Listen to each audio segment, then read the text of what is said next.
He's always there, he's always present. He's the one who keeps, he doesn't sleep. Where you go, she goes. Yep. And I love that sort of thought. The temperature can plummet at night time. You know, when life feels overwhelming, Psalm 121 reminds us of something really, really crucial. Our help comes from the Lord. This psalm is a declaration of God's protection and care.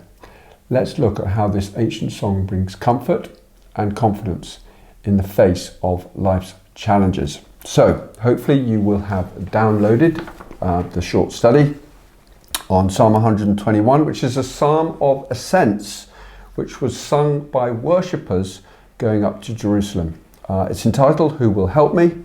And probably written about 3,000 years ago. The author is unknown, but it could possibly be King David.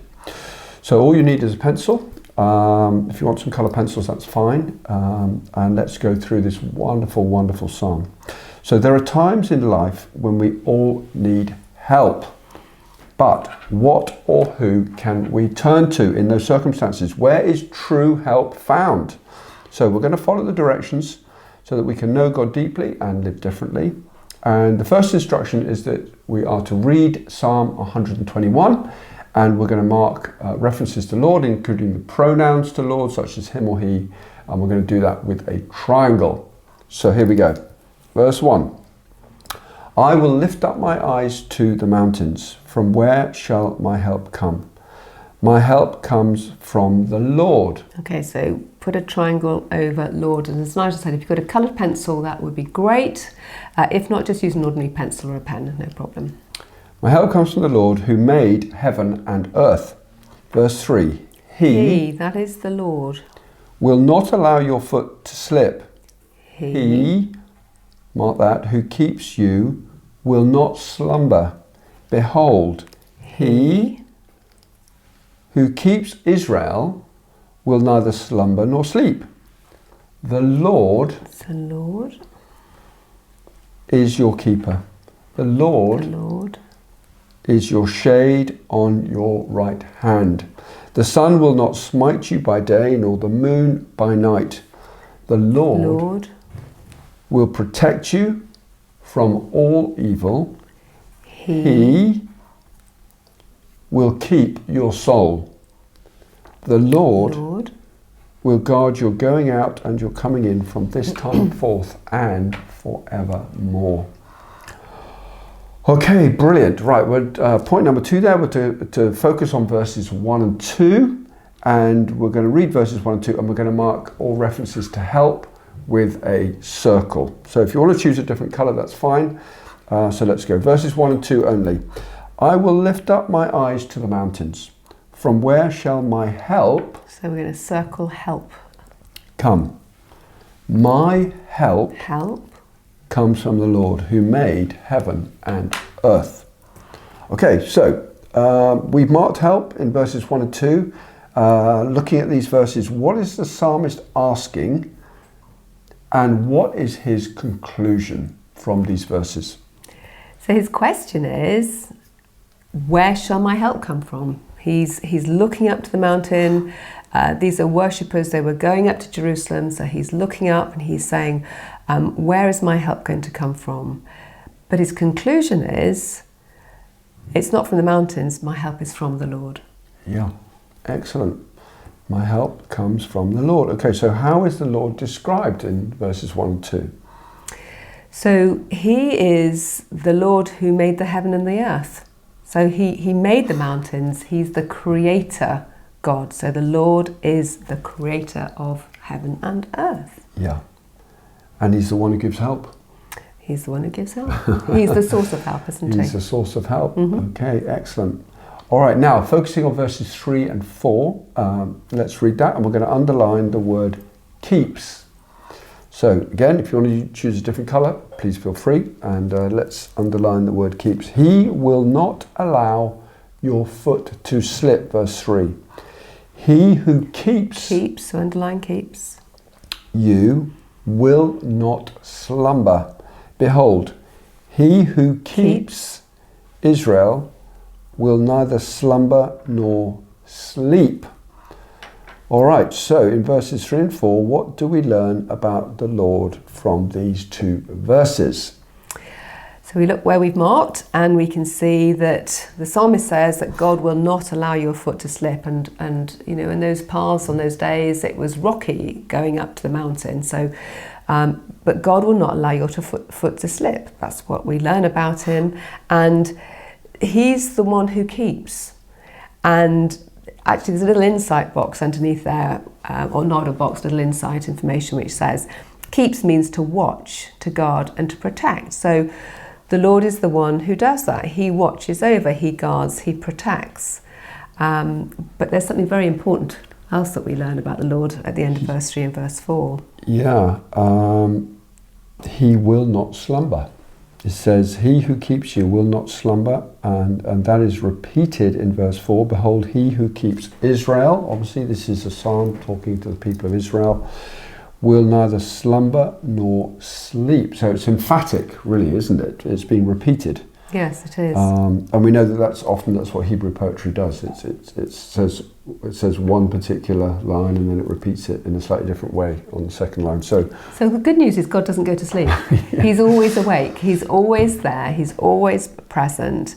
He's the one who keeps. He doesn't sleep. And I think the other thing that we learn about the Lord is that he cares for individuals, because there's a person, I will lift up my eyes to the Lord. He's looking to the Lord. But then he says, but he doesn't just keep me, he keeps Israel as a whole. So he's the keeper of an individual, he's the keeper of a nation. Yeah, I think that's pretty remarkable. He is available 24/7.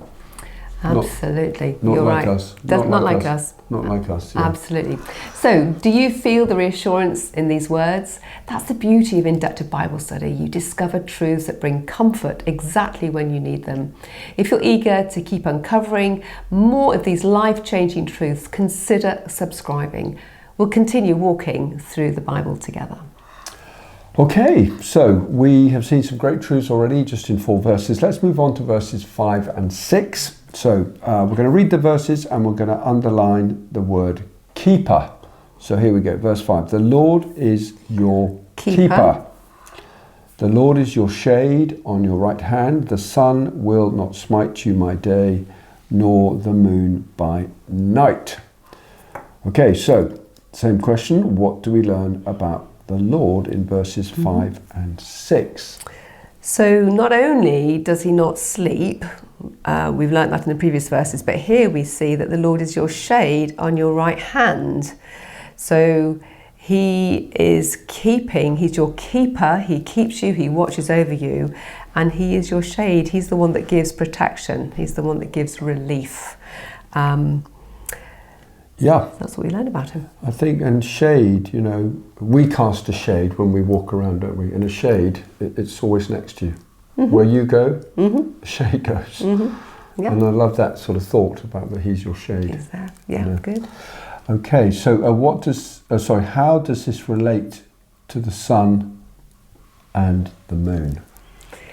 Well, the sun will not smite you by day, verse 6 tells us. You know, smite means to beat, to strike, to wound. You know, the sun can be really very hot. Particularly in Israel, absolutely. Israel, yeah. And so climbing up a mountain, very hot. So the fact that the Lord is your shade is that he's the one that's going to protect you from that sunshine. And it says nor the moon by night. And so the temperature can plummet at night time. As soon as the sun goes down. Absolutely. So we see that he is the one who is the creator in verse 2 of the sun and the moon. Hot during the day, cold during the night. He is the shade. He is the comfort. He is the one who gives relief. Yeah, excellent. All right. Last couple of verses 7 and 8. So we are going to read these verses. We're going to underline the word protect, keep and guard. And then we will ask some questions related to these 2 verses. So here we go. So the Lord will protect, underline that, you from all evil. He will keep your soul. The Lord will guard, mark that, from your going out and your coming in from this time forth and forever. So what do we learn about the Lord in verses 7 and 8? So he's protector, he's keeper, he's the one who guards. So actually those are all the same Hebrew words, just giving us a slight shade of difference in their meaning in the English. But he protects from all evil, he protects from all distress. The psalmist is confident that God is the one who will help him and protect him from misery and injury and calamity. He's the one who's going to keep his soul, his kind of inner being, which includes, emotions and thoughts, and really important. So not just physically, but his inner being. And this isn't saying that those who trust God won't ever have difficulties. They're not going to have problems. But I love the fact that God is ultimately the true keeper of our souls. Because ultimately that's what's so important, isn't it? One day we're all going to die, we're all going to pass away, but God is the ultimate keeper. So what about in verse 8? What do we know about him?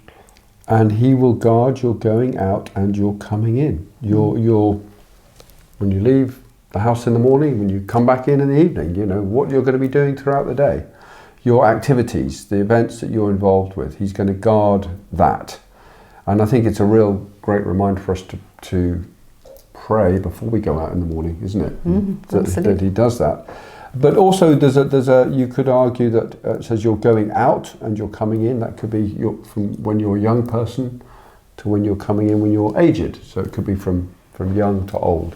It's another way of potentially looking at that. That expression, you're going out and you're coming in. And how long will the Lord protect, keep and guard you for? Forever. He has my soul. He has our souls. It's wonderful. Absolutely gorgeous. Yeah, it really is. It really is. Okay, so the psalmist declares that the Lord is his help, the eternal creator who is always awake and watching over his people. What lessons can we learn from this psalm? Where do we need to look for help?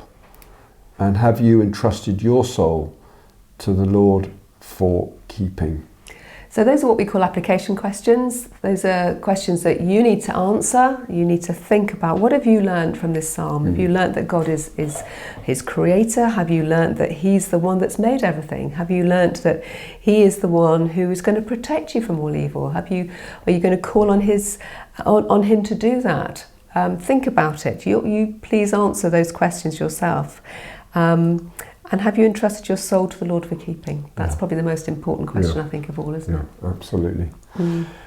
Absolutely. Okay, so you have gained some powerful insight into God's protection today, and we're excited for what is next. So don't forget to subscribe so you don't miss our upcoming studies. If you want to take your Bible study to the next level, head over to precept.org.uk and explore the Precept training pathway, the hands-on, structured approach that will guide you into a deeper understanding and personal application of God's Word. And while you're there, check out our shop for our books, studies and resources to equip you for the journey ahead. And we thank you for being with us today.